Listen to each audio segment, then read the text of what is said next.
Curve tracing. ये बहुत ही मस्त चैप्टर है। पर अगर तुमने पूरा ध्यान नहीं दिया तो तुम्हें कुछ समझ नहीं आएगा कि क्या चल रहा है। ये वीडियो तुम्हें 2-3 बार देखना पड़ेगा to understand the complete chapter. अब देखो, पहला अपना टॉपिक है ट्रेस द कार्टेशियन कर्व। मतलब क्या?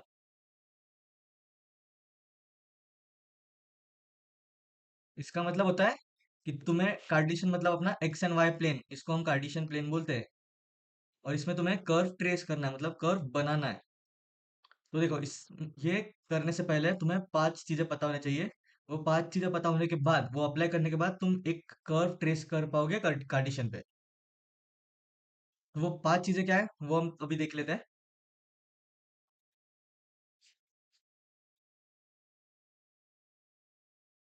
पहला आता है तुम्हारा सिमेट्री। अब सिमेट्री मतलब क्या भाई? सिमेट्री मतलब जो इस साइड ऐसा है वैस साइड भी सेम दिखने वाला है, उसको सिमेट्री बोलते हैं। तो कभी कभी कर्व्स होते हैं symmetry about x axis. About x axis मतलब क्या? ये अगर इस साइड पे कर्व ऐसा है तो इस साइड पे ऐसा ही होना चाहिए। ये इसको सिमेट्रिक है, उसे हम बोलते हैं सिमेट्री अबाउट एक्स एक्सिस। ये अपनी एक्स एक्सिस है। तो इसके लिए कंडीशन क्या है? कंडीशन ये है कि all powers of Y, equation जो होगी तुम्हें दी होगी उसमें all powers of Y should be even. एक भी पावर और नहीं चलेगी, all power should be even. फिर ही वो अबाउट वाई एक्सिस सिमेट्रिक होगी। तुमने बोला कि अगर सिमेट्रिक अबाउट वाई एक्सिस होगा तो अबाउट वाई एक्सिस मतलब क्या? कि ये तुम्हारी लाइन है, ये ऐसी सिमेट्रिक अबाउट वाई एक्सिस। उसके लिए कंडीशन इसकी उल्टी है कि all powers of x should be even.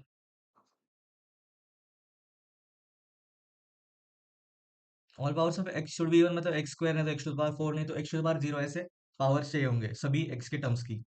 फिर वो अबाउट वाई एक्सिस सिमेट्रिक होता है। अब थर्ड एक केस होता है कि सिमेट्रिक अबाउट बोथ एक्सिस। अब बोथ एक्सिस के टाइम पे क्या होगा? बोथ एक्सिस मतलब एक्स एंड वाई एक्सिस। तो इसमें तुम्हें जो कंडीशन है कि all powers of x and Y should be even, दोनों की एक्स और वाई की पावर इवन है, तो वो अबाउट बोथ एक्सिस सिमेट्रिक है। अब ये तो हुए 3 पॉइंट्स। इसके और दो है कि अगर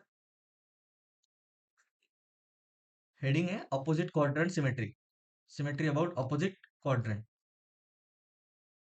इसमें क्या होता है कि अगर तुमने x को -x से रिप्लेस किया एंड y को -y से रिप्लेस किया तो इक्वेशन डजंट चेंज। तुम्हारी जो इनिशियल इक्वेशन है वो चेंज नहीं होगी।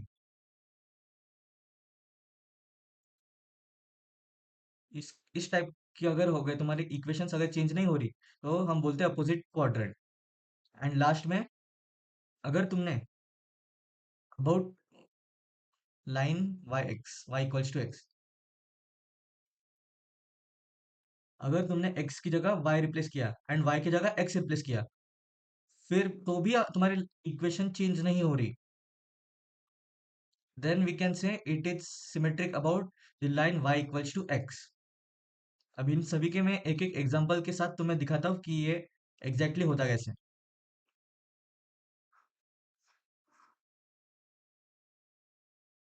तो पहला मैं तुम्हें एक एग्जांपल दे रहा हूँ अबाउट y एक्सिस के लिए।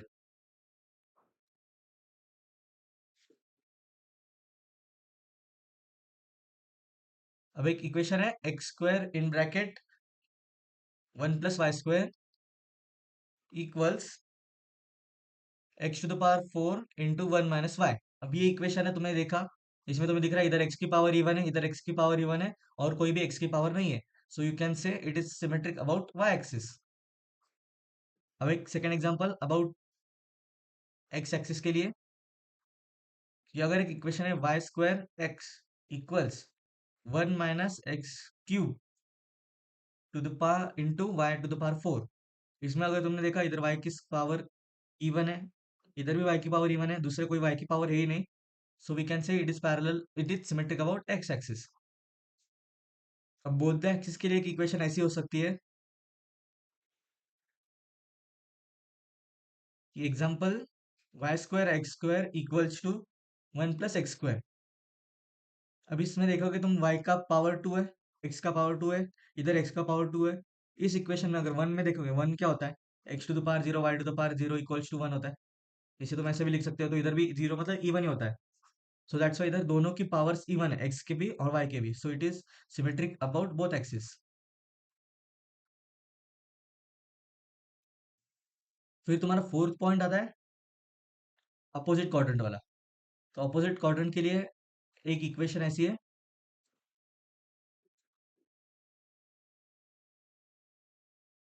x³ equals to 2y। अब इसमें अगर तुमने रिप्लेस किया, x की जगह माइनस एक्स से रिप्लेस किया, तो it would be -x³ equals to y की जगह -y। इसका क्या होता है? नेगेटिव का क्यूब हमेशा नेगेटिव ही होता है। इक्वल्स टू, माइनस से बाहर आएगा -2y, ये माइनस और माइनस कट हो जाता है, अपनी ओरिजिनल इक्वेशन ही हमें मिलती है। So that's why we can say it is symmetric about opposite quadrant.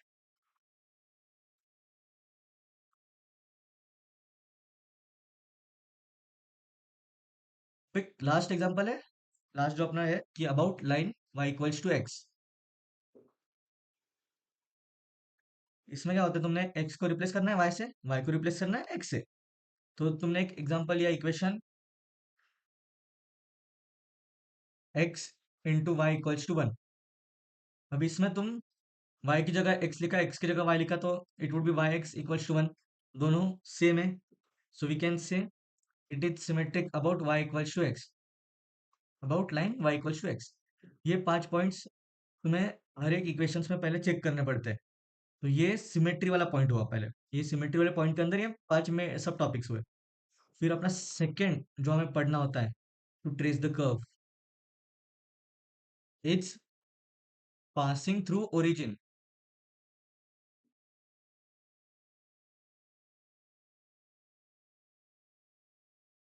And point of intersection with quadrant.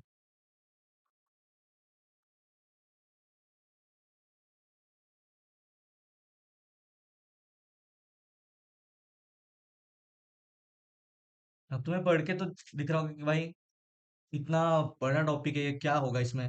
कुछ नहीं, ज्यादा इजी है। पहले इससे तुम्हें कोई ज्यादा कुछ नहीं करना। पहले 0,0, एक्स की वैल्यू 0, वाई की वैल्यू 0 पुट करनी है इक्वेशन में, और देखना है कि इक्वेशन सेटिस्फाई हो रहा है कि नहीं।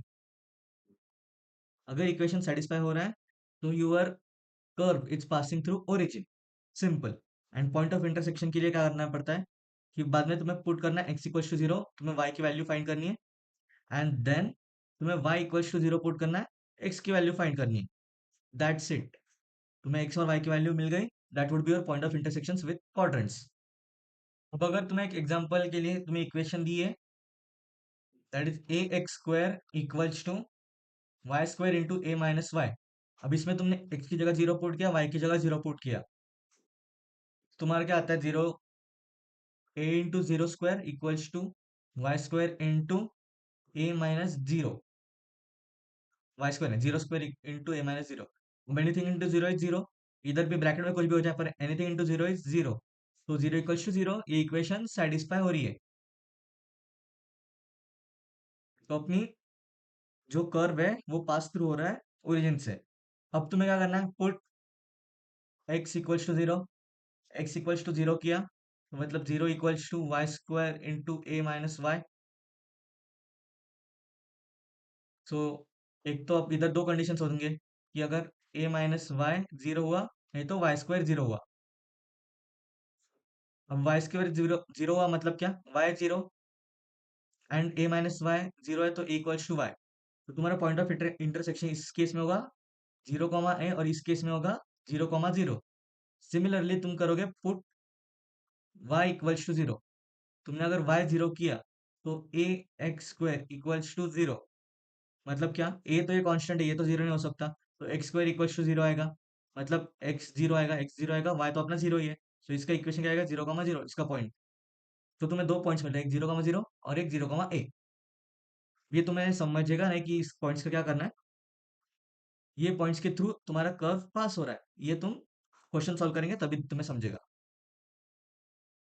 अब आता है अपना third point, that is equation of tangent.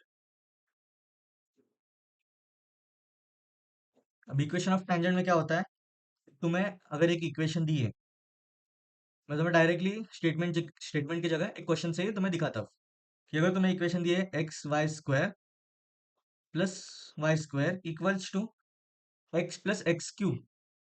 अब तुम्हें क्या करना है कि ये एक टर्म है, ये एक टर्म है, ये एक टर्म है, ये एक टर्म है, तुम्हें सबसे लोएस्ट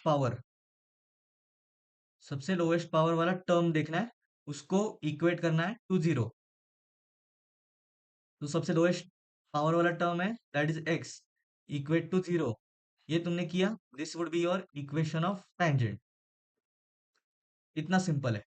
पर इसमें एक थोड़ा ट्विस्ट कब आता है कि अगर दूसरा एग्जांपल ले लो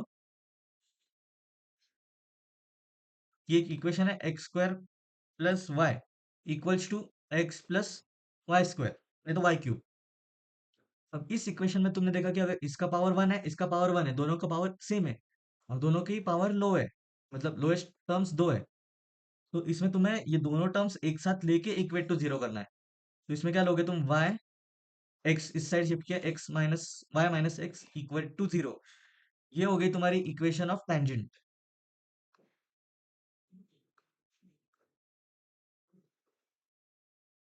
अब ऐसे और एक एग्जांपल लिया तुमने, अगर थर्ड एक a cube plus x equal to y cube plus x.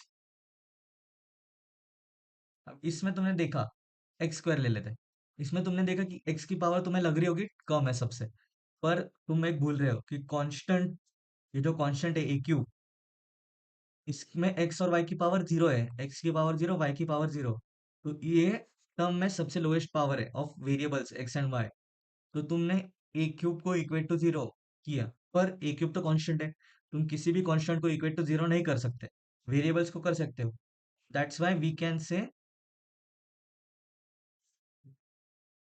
No tangent at origin. ये equation of tangent at origin है। मैं भूल गया था ओरिजिन लिखना, बट तुम्हें मैंने तीन केसेस दिखाए। ये अगर एक की टर्म है तो इक्वेशन ऑफ टेंजेंट ऐसे निकलता है, दो टर्म्स अगर सेम पावर के हो गए, लोएस्ट दो टर्म्स सेम पावर के हैं, लोएस्ट पावर के दो टर्म्स सेम है, तो इक्वेशन ऑफ टेंजेंट ऐसे निकलते हैं, दोनों को एक साथ लेना, तीन चार हुए उन सभी को एक साथ इक्वेशन बना के इक्वेट टू जीरो करना है। अगर ऐसा कौन सी केस हुई, इसमें कांस्टेंट को तुम्हें इक्वेट टू जीरो करना पड़ रहा है, तो नो टेंजेंट एट ओरिजिन लिखना होता है। अब ये हुए थ्री केसेस। अब हमें और दो देख रहे हैं, तो अपनी फोर्थ है अजिम्पटोन्स। इसका प्रोनाउंसिएशन तुम देख लो भाई, अजिम्पटोन्स में बोल रहा हूँ, तुम्हें जो बोलना है बोल लो। इसको हम क्या बोल सकते हैं, बाउंड्रीज ऑफ द कर्व।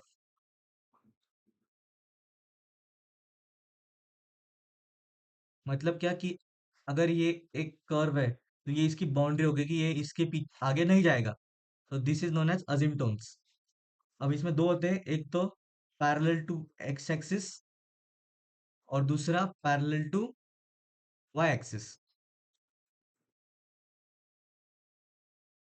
और एक थर्ड भी है, ऑब्लिक अजिम्पटोन्स। मतलब जो पैरेलल टू एक्स और वाई दोनों नहीं है तो हम ऑब्लिक में डाल देंगे। देखो, पैरेलल टू एक्स एक्सिस के इसमें तुमने अगर तुम्हें देखना है कि कोइफिशिएंट किसका, कोइफिशिएंट देखना है ऑफ एक्स की टर्म जिसकी हाईएस्ट पावर है, coefficient of highest degree of x, ऐसे लिख सकते हो,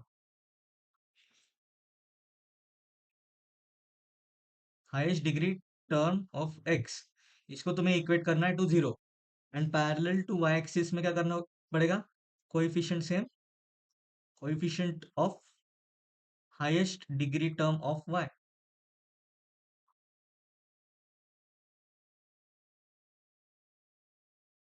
इसको तुम्हें इक्वेट करना है टू जीरो। तो तुम्हें पैरेलल टू एक्स की और वाई की एजिम्पटोन्स की इक्वेशन मिल जाएगी। इसका एक सिंपल एग्जांपल मैं देखता हूँ कि y into one plus x square equals to x. अब मैंने पहले ब्रैकेट के अंदर मल्टीप्लाई किया तो y plus y x square equals to x.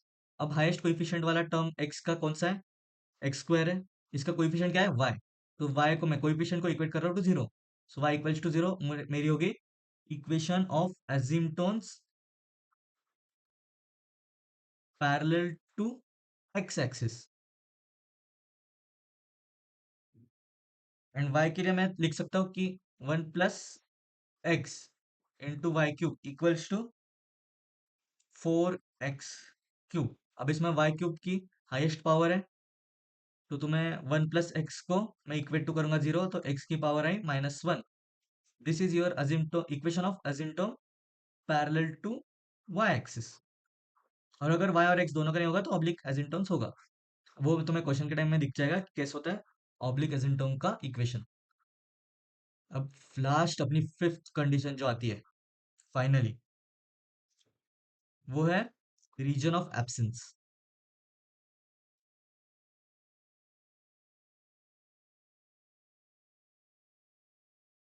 अब रीजन ऑफ एब्सेंस मतलब क्या, कि कौन सी रीजन में तुम्हारा कर्व नहीं होगा, उसको हम बोलते हैं रीजन ऑफ एब्सेंस।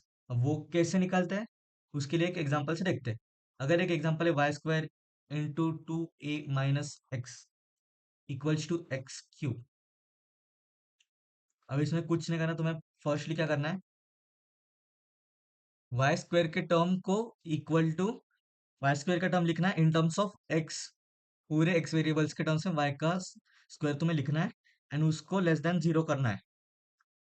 एंड अगर तुम्हें x² वाला टर्म मिला तो x² का टर्म को तुम्हें इक्वेट करना है इन टर्म्स ऑफ y।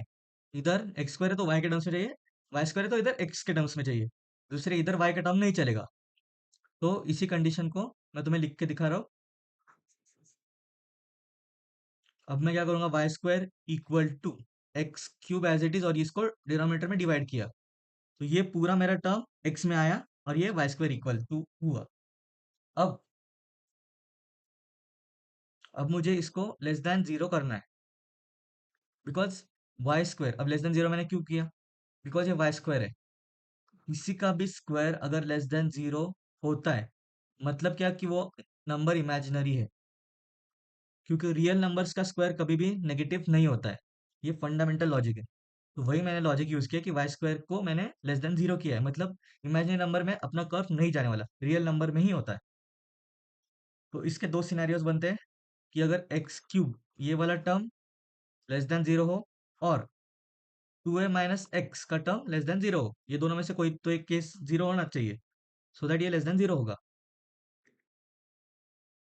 तो x लेस देन 0 इधर से आया, और इस इक्वेशन से क्या आया मुझे, 2a लेस देन x।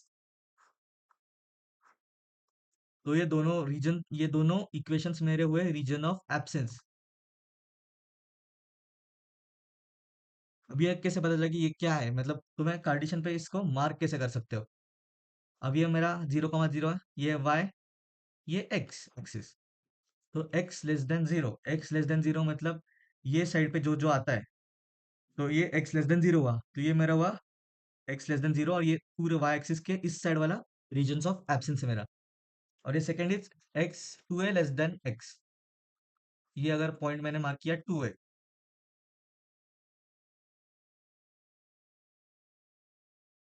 तो ये जो पूरा रीजन है, ये मेरा 2a लेस देन x वाला रीजन होता है। तो मुझे पता चलेगा कि ये लाइन और ये लाइन के बीच में ही मेरा कर्व होना चाहिए। So this is how we plot the region of absence. तो अब डायरेक्टली हम एक क्वेश्चन पे बढ़ते हैं, और क्वेश्चन में तुम्हें दिखाता हूँ कि कैसे कैसे तुम्हें ये 5 चीजें इंप्लीमेंट करनी होती है। नाउ सी, क्वेश्चंस कैसे आते हैं, तुम्हें क्वेश्चन आता है ट्रेस द कर्व, और कर्व की इक्वेशन दी होती है। Example a y² equals x³ into a - x। अब ये तुम्हें इक्वेशन दी है, इसका कर्व तुम्हें ट्रेस करना है। अब जो पहले हमने 5 मेथड्स बने पढ़े, वही तुम्हें इधर लिखने हैं, उसकी थ्योरी लिखनी है, थ्योरी के मार्क्स होते हैं, 3 मार्क्स आई गेस थ्योरी के ही होते हैं। तो फर्स्ट पॉइंट अपना था सिमेट्री।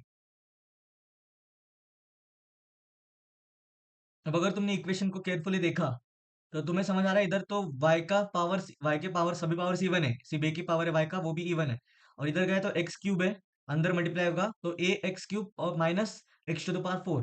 तो x³ ये तो ऑड पावर हुई of x, so that's why हम सिमेट्री अबाउट अपनी y एक्सिस x एक्सिस आएगी, because all powers of y are even.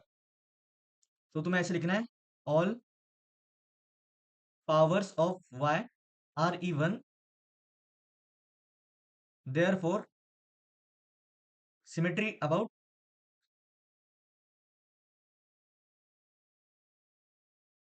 X axis. ये तुम्हारे पास फर्स्ट पॉइंट। फिर तुम्हें लिखना है सेकंड पॉइंट। सेकंड में क्या करना होता है? Point of intersection and passing through origin. मतलब passing through origin and point of intersection, ऐसे कैसे भी लिख सकते हो।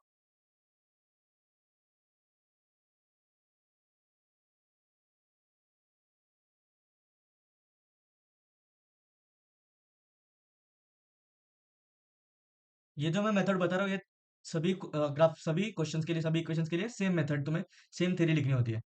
अब पासिंग थ्रू ओरिजिन, ओरिजिन का क्या होता है अपने कार्टेशियन प्लेन में? Origin is 0,0। तो तुम्हें चेक करना है कि 0,0 सेटिस्फाई कर रहा है या नहीं तुम्हारे इक्वेशन को, कर्व की। अगर मैंने इधर y की जगह 0 डाला तो ये पूरा टर्म 0 होगा, इक्वल्स x की जगह 0 into a minus x, anything into 0 is 0। तो 0,0 सेटिस्फाइज द इक्वेशन।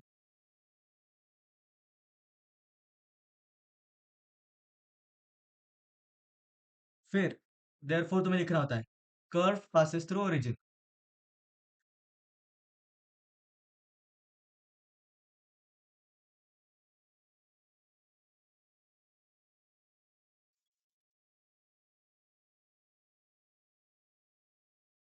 अब सेकंड पॉइंट में तुमने देखा पॉइंट ऑफ इंटरसेक्शन हमें निकालना है। तो पॉइंट ऑफ इंटरसेक्शन के लिए कुछ नहीं करना, just put x equals to 0 करना है पहले। फिर तुम्हें y इक्वल्स टू 0 पुट करना है। तो x इक्वल्स टू 0 तुमने पुट किया, तुम्हारा इक्वेशन बनता है ए वाई स्क्वायर इक्वल्स टू, अब इधर एक्स क्यूब था, वो तो 0 होगा, पूरी टर्म 0 हो जाएगी। तो y की वैल्यू इधर से क्या आई, a इधर डिवाइड हो गया, y square equals to 0, that that implies y equals to 0। अब जब तुमने y को 0 किया तो 0 equals to x cube into a minus x. So इससे हमें दो चीजें पता चलती है। एक तो x cube equals to 0, that is x equals to 0। और a minus x equals to 0, तो ए इक्वल्स टू एक्स। अब ये y इक्वल्स y है, अगर x 0 है तो y भी 0 हुआ। तो 0,0 ये तुम्हारा पॉइंट ऑफ इंटरसेक्शन होगा। इस साइड पे तुमने देखा y 0 तो x 0, सो 0,0 y 0 तो x की वैल्यू a आ रही है, तो तुम a,0। तो दो पॉइंट्स कौन से मिले तुम्हें इंटरसेक्शन के? 0,0 एंड a,0। ये तुम्हें दो पॉइंट्स मिले ऑफ इंटरसेक्शन, ये सेकंड पॉइंट हुआ। अब थर्ड, थर्ड क्या है अपना? Tangent at origin. Tangent at origin के लिए क्या करना पड़ता है तुम्हें? लोएस्ट डिग्री के जो टर्म्स हैं उनकी कोएफिशिएंट, उनको इक्वेट टू 0 करना पड़ता है। तो तुम्हारी इक्वेशन थी y square, a y square equals to x cube into a minus x. ये इक्वेशन मैंने तुम्हारे रेफरेंस के लिए लिखी है, उधर लिखनी नहीं होती। तो मैं अंदर ब्रैकेट में मल्टीप्लाई किया तो क्या होता है? A x cube minus x to the power 4। अब लोएस्ट डिग्री तुमने देखा तो ए वाई स्क्वायर की है, तो तुमने ए वाई स्क्वायर को इक्वेट टू किया 0, ए गया to the right hand side, so y square equals to 0, y equals to 0। तो ये y equals to 0 is the equation of tangent at 0,0। ये बस ऐसे लिखना है, थर्ड पॉइंट भी तुम्हारा डन। ये सब जो थ्योरी बता रहा हूँ वो सब तुम्हें लिख रहा होता है। अब अपना फोर्थ पॉइंट है अजिमटोन्स। अजिमटोन्स में तुम्हें क्या करना होता है? जो हाईएस्ट डिग्री है ऑफ एक्स एंड वाई, उसके कोएफिशिएंट को इक्वेट टू 0 करना होता है। तो अगर तुमने इक्वेशन देखा ऊपर, तो इसमें हाईएस्ट डिग्री एक्स की 4 है, उसके कोएफिशिएंट 1 है। 1 इक्वल टू 0 हो सकता है क्या? 1 would not be equal to 0, so that's why x to the power 4 not be equal to 0। मतलब कोएफिशिएंट इक्वल टू नहीं 0 हुआ।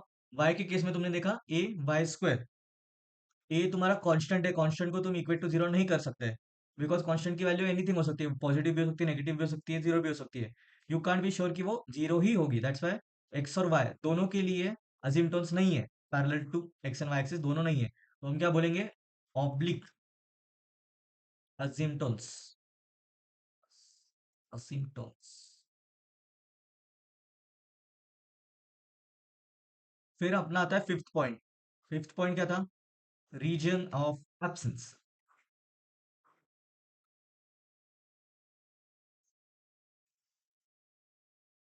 तो देखो रीजन ऑफ एब्सेंस में क्या होता है? ये जो तुम्हें इक्वेशन है वो वाई स्क्वायर है, तो एक्स स्क्वायर के फॉर्म में लाना होता है, तो मैं वाई स्क्वायर के फॉर्म में ले रहा हूँ। इक्वल्स टू एक्स क्यूब, और जो दूसरी साइड होगी वो कंप्लीटली अदर वेरिएबल्स में होनी चाहिए, अदर देन ये साइड वाली। मतलब इधर वाई स्क्वायर के इक्वेट कर रहा हूँ तो इधर वाई वाली एक भी टर्म होनी नहीं चाहिए। तो ये मेरी इक्वेशन थी। ए को मैंने जस्ट इधर इस साइड डिवाइड कर दिया। अब तुम्हें एक थिंग पता है क्या, कि एनी रियल नंबर, उसका स्क्वायर, रियल नंबर का square can never be, real number का square can never be less than zero.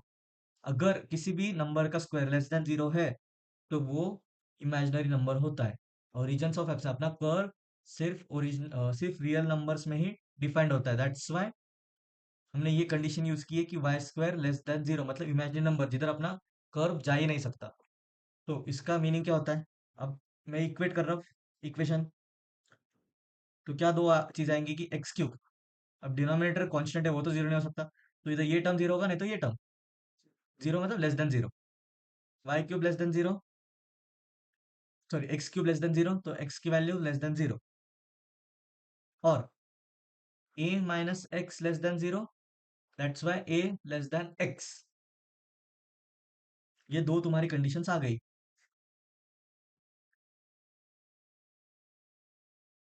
अब तुम बोलोगे a लेस देन जीरो नहीं हो सकता क्या, a लेस देन जीरो नहीं हो सकता बिकॉज कांस्टेंट है, उसकी टर्म वैल्यू पॉजिटिव नेगेटिव दोनों हो सकती है। वी आर नॉट श्योर, सो ये नहीं लिख सकते। अब मेन पार्ट आता है, अब तुम्हें कर्व ट्रेस करना है यूजिंग ऑल दिस 5 पॉइंट्स। तो देखो कर्व कैसे ट्रेस होता है।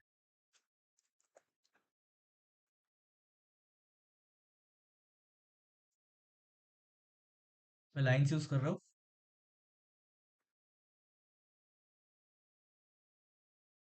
अब ये इमेजिन करो तुम्हारा कार्टेशियन प्लेन है।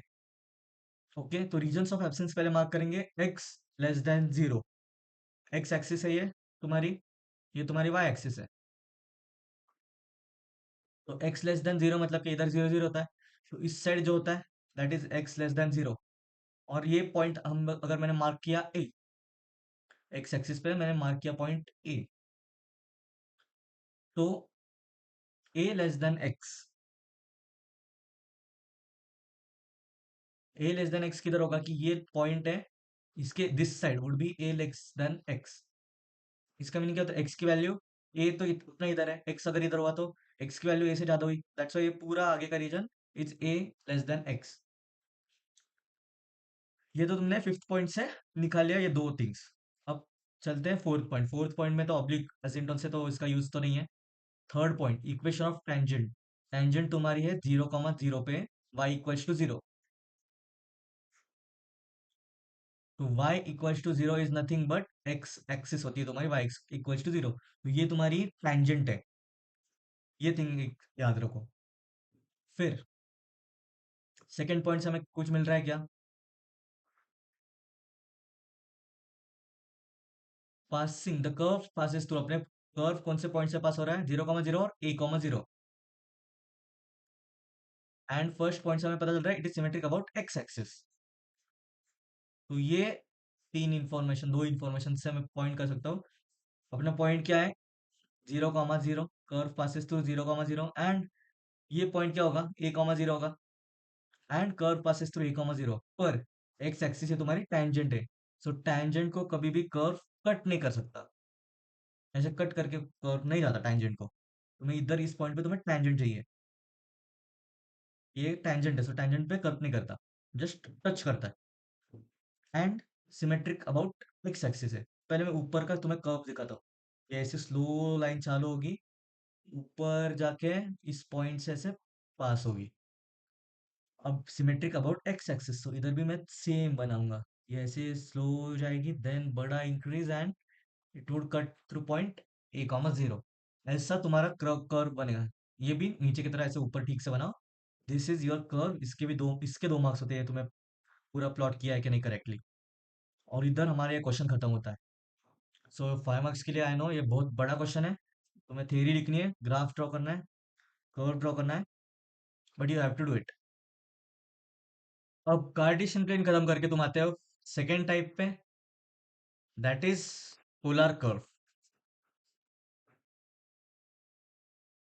अब देखो पोलर कर्व तुम्हें somewhat similar to Cartesian curve लग सकता है, जस्ट थोड़े से डिफरेंस होते हैं इसमें। फर्स्टली मैंने एक लाइन बनाई या वाइट कलर, सेकंड और एक लाइन बना रहा हूँ। अब इसमें ये जो तुम्हारी लाइन होती है, तुम कार्टेशियन कर्व में इसे एक्स एक्सिस बोलते हो, पर इसमें तुम्हें बोलना होता है इनिशियल लाइन। तुम्हारा इनिशियल लाइन होती है ये। फिर एक तुमने अगर लाइन बनाई, इसकी जो डिस्टेंस है, इसकी जो लेंथ होती है, उसे तुम बोलते हो are.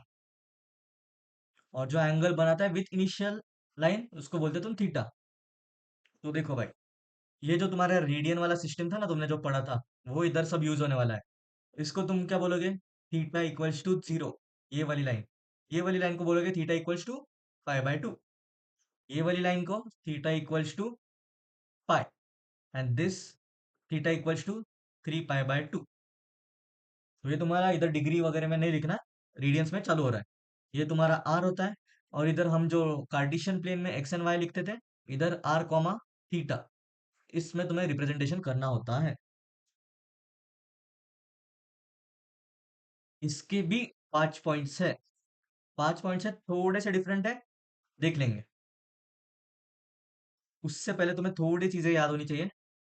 Sine inverse 0, sine inverse 1, similarly for cos, cos inverse 0, cos inverse 1, -1, और कॉस इनवर्स 1। ये सब की वैल्यूज तुम्हें याद होनी चाहिए, लर्न होनी चाहिए। कि अगर साइन इनवर्स 0 है तो तुम्हें क्या आएगा? साइन इनवर्स 0 होता है 0 पे, नहीं तो पाई पे, नहीं तो 2 पाई पे। 2 पाई तक तुम्हें लेना होता है सभी वैल्यूज। साइन इनवर्स 1 कब होता है? साइन इनवर्स 1 पाई बाय 2 पे होता है। और कोई नहीं होता है वैल्यू जिधर साइन इनवर्स 1 होता है, in one complete circle till 2 पाई। वैसे तुम्हें कॉस इनवर्स 0 लेना पड़ता है। Cos inverse 0 is on 0, sorry, pi by 2 and 3 pi by 2। और एक था कि साइन माइनस थीटा, इसकी वैल्यू होती है minus sine theta. And cos minus theta की वैल्यू क्या होती है? Cos minus theta, that is cos theta. ये तुम्हें याद रखना होता है, छोटी छोटी 11th 12th की चीजें। तो देखो, विदाउट वेस्टिंग मच टाइम, हम डायरेक्टली थ्योरी पे जाते हैं। तो फर्स्ट अपना टॉपिक क्या है? Symmetry, same as Cartesian, but इधर थोड़े चेंजेस है। Firstly a, about line, initial, initial line, symmetry about initial line. Initial line मतलब क्या बोला था मैंने? थीटा इक्वल्स टू 0, ब्रैकेट में तुम लिख सकते हो। अब ये कंडीशन कब होती है? अबाउट इनिशियल लाइन, जब तुमने थीटा को रिप्लेस किया, replace theta by minus theta, and equation doesn't change, उस केस में it is symmetry about the initial line. Second, about pole. Pole में तुम्हें बताना भूल गया क्या होता है। ये जो तुम ओरिजिन बोलते थे ना, ओरिजिन, ओरिजिन ऊपर, इसको तुम बोलते हो पोल। कुछ नहीं, वर्डिंग्स बदल है। ओरिजिन को हम बोलेंगे pole. About symmetry about pole, उसमें अगर तुमने आर को, आर क्या है तुम्हारा? डिस्टेंस ऑफ लाइन या कर्व, वो, उसको तुमने रिप्लेस किया, आर को रिप्लेस किया with minus r, and replace करने के बाद भी तुम्हारी इक्वेशन डजंट चेंज, तो that is, it is symmetric about the pole. अब मैं जस्ट तुम्हें एक एग्जांपल देता हूँ दोनों का। ऊपर अगर इसमें तुमने एक एग्जांपल लिया, r equals to a cos theta लेते हैं, तो आर, थीटा की जगह मैं क्या डालूंगा? Cos minus theta. Cos minus theta मैंने तुमने थोड़ी देर पहले बताया कि कॉस थीटा ही होता है। So r equals to a cos theta. So अपनी ये इक्वेशन दोनों सेम है। That's why we can say कि it is symmetric about initial line. Second, in symmetry about pole. अब पोल के लिए तो मैं एक एग्जांपल दिया, तो it would be r square equals to 2 theta. R की जगह तुमने माइनस आर डाला, minus r square equals to 2 theta. Minus r square, anything का square is always positive, equals to 2 theta. So अपनी इनिशियल और final equation same हुई। तो symmetry about पोल तुम बोल सकते हो। फिर थर्ड आता है तुम्हारा थर्ड मतलब इसका ही सी पार्ट, सिमेट्रिक का ही, दैट इज सिमेट्रिक अबाउट, ऊपर हमने देखा था वाई एक्सिस, पर इधर वाई एक्सिस नहीं बोलते, सिमेट्री अबाउट, वाई एक्सिस को क्या बोलेंगे, about line theta equals to pi by two, line theta equals to pi by two y axis होती है, पर इधर तुम्हें line theta equals to pi by two बोलना होता है इंस्टेड ऑफ वाई एक्सिस। अब इसके लिए क्या कंडीशन है कि तुम्हें रिप्लेस करना होता है आर को by minus r, and theta को बाय माइनस थीटा, ये तुम्हें दोनों करना होता है। एंड आफ्टर डूइंग दिस, तुम्हारी इक्वेशन अगर चेंज नहीं हुई, then you can say the line is symmetric about line theta equals to pi by two. अब इसका एक एग्जांपल देख सकते हैं तुम, कि अगर r equals to a sine theta मैंने डाला, तो आर की जगह मैंने माइनस आर रिप्लेस किया, इक्वल्स ए साइन थीटा की जगह माइनस थीटा डाला। अब साइन माइनस थीटा क्या होता है, minus sine theta, minus sine मैंने बाहर ले ली,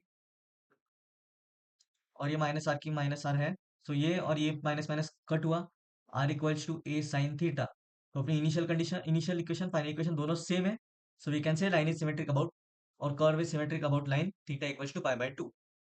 अब इसमें एक और एक केस होता है कि अगर तुम्हें आर टू माइनस आर करना ही है, पर आर टू माइनस आर नहीं, सॉरी, और एक क्वेश्चन कंडीशन क्या है कि अगर तुम्हें थीटा पाई माइनस थीटा तुमने रिप्लेस किया और तुम्हारी इक्वेशन डजंट चेंज, उस केस में भी तुम्हें symmetric about line theta equals to pi by two होता है। अब ये तो तुमने सिर्फ एक पॉइंट देखा है सिमेट्री वाला, सेकंड तुम्हारा आता है पासिंग थ्रू पोल।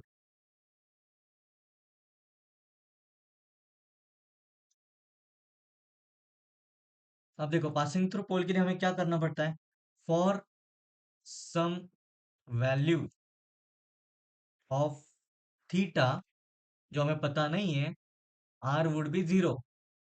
अब तुम्हें एक यूनिवर्सल स्टेटमेंट बताता हूँ, every polar curve, every polar curve starts from origin, origin मतलब इधर पोल होता है, सो एक कौन सी तो वैल्यू होगी, और पोल पे क्या होता है, आर जीरो होता है, तो थीटा की हमें वैल्यू फाइंड करनी होती है कि उस टाइम पे आर की वैल्यू जीरो होगी। अब ये थीटा की वैल्यू कैसे फाइंड करोगे, वो तुम्हें सिखाऊंगा मैं थर्ड स्टेप में। तो पहले थर्ड स्टेप करनी होती है, फिर तुम्हें सेकंड स्टेप की इधर वैल्यू लिखनी होती है। और इसका एक लास्ट स्टेटमेंट क्या है, कर्व पासिस पासिंग थ्रू पोल।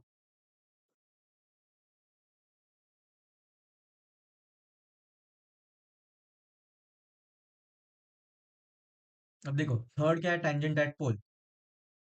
थर्ड पहले मैं बताता हूँ, फिर तुम्हें थीटा की वैल्यू पता चलेगी अपने आप। अब टेंजेंट एट पोल के लिए क्या करना पड़ता है, put r equals to zero, तुमने आर की वैल्यू जीरो इक्वेट कर दी, तो we get tangent at pole.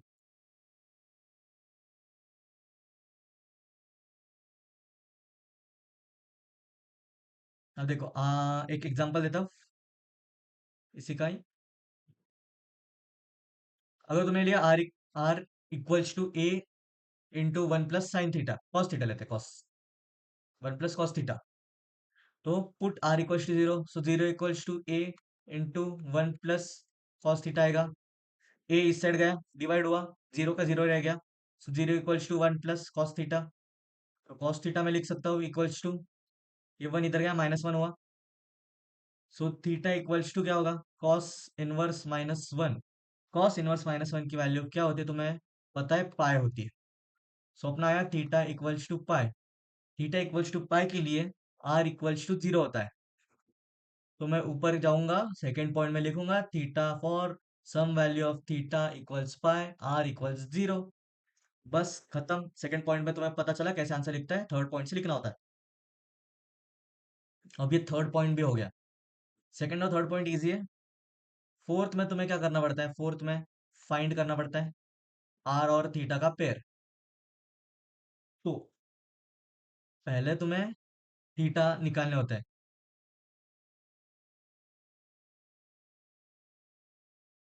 अब थीटा के दो पेयर्स होते हैं, फर्स्ट पेयर क्या होता है कि zero pi by to, pi 3 pi by 2 और 2 पाई। और सेकेंड पेयर क्या होता है? 0 pi by 4, pi by 2, 3 pi bye 4, pi, 5 pi by 4, 3 pi by 2, and last में 2, sorry, 7 pi by 5, 7 pi by 4, और लास्ट में 2 पाई। अब तुम्हें देखना होता है, अगर इधर मेरे ऊपर क्या आया, थीटा आया, पाई आया था, थीटा क्या आया था, पाई। तो तुम्हें फर्स्ट देखना है कि पहले तुम्हें जाना है फर्स्ट इस पे। फर्स्ट इस पे तुम्हें अगर वैल्यू दिख गई इधर, तो सिर्फ फर्स्ट के थीटास लेना है। और अगर तुम्हें वैल्यू नहीं दिखी, फर्स्ट तुम्हारी इधर value I, imagine pi by 4, तो पाई बाय 4 तो इधर नहीं है पर इस इसमें है, तुम्हें ये सेकेंड वाला केस पूरा लेना पड़ता है। हम एग्जाम्पल में दिखेंगे कैसे करते हैं। तो तुम्हें ये जो थीटा की वैल्यू है, ये इसमें नहीं तो इसमें से लेनी होती है, कंप्लीट लिखना है। फिर आर की वैल्यू, ये थीटा की वैल्यू तुम्हें इनिशियल इक्वेशन में डालनी होती है। अगर इनिशियल इक्वेशन तुम्हारा ऐसा है, तो इधर थीटा की वैल्यू में ये थीटास की वैल्यू फाइंड डालनी है, फिर तुम्हें आर की वैल्यू मिलेगी, तो ये आर की वैल्यू ऊपर लिखनी है। और नीचे आर कॉमा थीटा का तुम्हें पेयर लिखना है कि आर की वैल्यू ये फॉर थीटा की वैल्यू ये, आर की वैल्यू एक्स फॉर थीटा की वैल्यू पाई बाय 2, ऐसे तुम्हें पेयर बना के लिखना है इधर। एंड ये हुआ तुम्हारा fourth point. And last last point क्या होता है, फाइंड करना पड़ता है हमें tan फाइ। अब इसका कोई प्रैक्टिकल यूज तो नहीं है, तुम्हें जस्ट मार्क्स के लिए तुम्हें लिखना होता है, कर्व ट्रेसिंग में तुम्हें ये नहीं यूज होता। तो इसका सिंपल सा फॉर्मूला है tan phi equals to r upon d r by d theta. अब तुम सोचोगे भाई ये क्या है, एग्जाम्पल में तुम्हें दिखाता हूँ, इजी होता है। एग्जाम्पल लिया मैंने, ऊपर वाला r equals to a into 1 plus sine theta. अब आर एज इट इज तुम्हें लिखना है, a into 1 plus sine theta upon d r by d theta, इसका जस्ट डेरिवेटिव लेना है। सो डेरिवेटिव लेते समय ए तो बाहर आएगा, कांस्टेंट है। जीरो का डेरिवे 1 का डेरिवेटिव, कांस्टेंट का डेरिवेटिव इज ऑलवेज 0, कांस्टेंट का डेरिवेटिव 0 आता है। प्लस साइन का डेरिवेटिव इज कॉस थीटा, ये तुम्हारा ए और ए गेट कट, तो तुम्हारा फाइनल आंसर आया 1 plus sine theta upon cos theta. ये जस्ट दो स्टेप्स लिखने होते tan फाइ के लिए। अब बढ़ते हैं इसके क्वेश्चन की तरफ। तो ट्रेस दी कर्व, इसकी भी तुम्हें थ्योरी लिखनी है, r equals to a into 1 plus cos theta.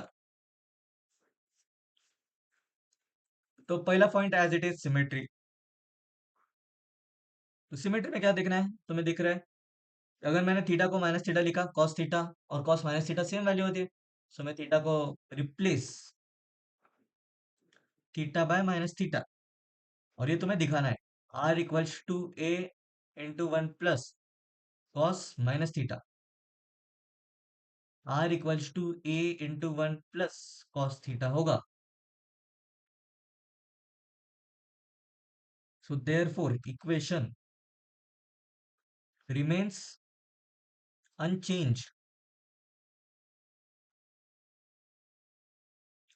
Therefore, curve is symmetric. About about कौन सी लाइन है, about इनिशियल लाइन। ये हुआ तुम्हारा पार्ट 1। फिर अब सेकंड पार्ट तुम्हें नीचे लिखना है, बट मैं जस्ट फॉर इधर इक्वेशन दिखती रहे, सेकंड पार्ट इधर लिख रहा हूँ, कर्व पासिंग थ्रू पोल। तुम्हें ये हेडिंग भी देनी होती है पॉइंट्स की।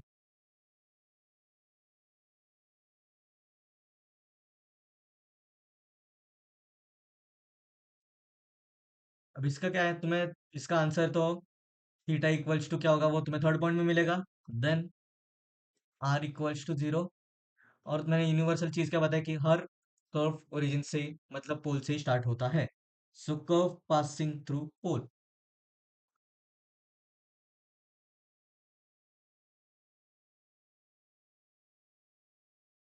पासिंग की जगह पासिस भी लिख सकते हो। थर्ड अपना पॉइंट है टेंजेंट एट पोल।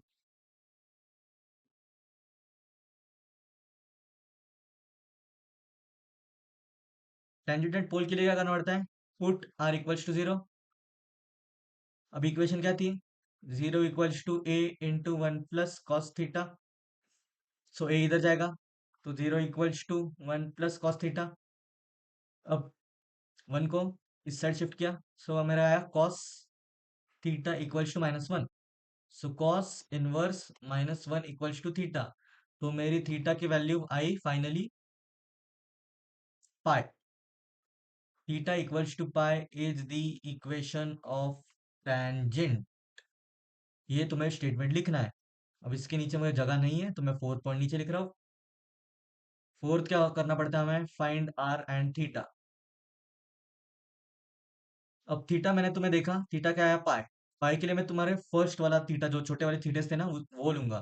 तो 0, पाई/2, पाई, 3 पाई/2, 2 पाई। अब आर की वैल्यूज क्या आएगी उसके लिए? तो लेट्स चेक। आर इक्वेशन में इधर रफ फॉर माय अंडरस्टैंडिंग में लिख रहा हूँ, आर इक्वल्स टू a+a। तो मैंने अगर थीटा 0 डाला, cos 0 1 होता है, 1 + 1 2। तो इधर आया 2a। थीटा की जगह पाई/2, cos पाई/2 इज 0। 0 + 1 1 होता है, तो a × 1 इज a। फिर मैंने कॉस की जगह, थीटा की जगह पाई डाला, कॉस पाई -1 होता है, -1 + 1 0, a × 0 0। फिर 3 पाई/2, cos 3 पाई/2 0 होता है, 1 + 0 1, 1 × a। लास्ट में 2 पाई डाला, 2 पाई cos 2 pi is 1, 1 + 1 2, a × 2 2a। अब मैं r कॉमा थीटा वाला पेयर लिखूंगा। तो 2a हो रहा है at theta equals to 0, then a हो रहा है एट पाई/2, फिर 0 एट पाई, फिर a एट 3 पाई/2, फिर 2a हो रहा है एट 2 पाई। 2 पाई मतलब 0 होता है, 0 और 2 पाई दोनों सेम होते हैं। फिर फिफ्थ पॉइंट क्या था मेरा? Find tan phi. tan phi के लिए r मैं एज इट इज लिखूंगा, शॉर्ट फॉर्म लिख रहा हूँ जस्ट, r dr/d थीटा होता है। तो r की जगह इक्वेशन में a × 1 + cos theta upon derivative of this. a का कॉन्स्टेंट एज इट इज 1, 1 का derivative is 0, plus cos theta का डेरिवेटिव होता है -sin थीटा। तो ये तुम्हारा फाइनली बना, a कट होगा 1 + cos theta upon -sin theta. अब हम ट्रेस करेंगे कर्व।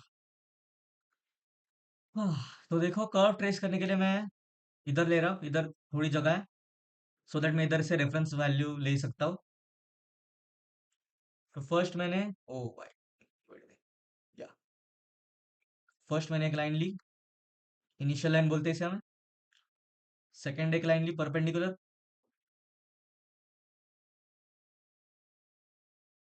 फिर इसको जस्ट थोड़ा नेमिंग बाद में देते हैं। अब देखो,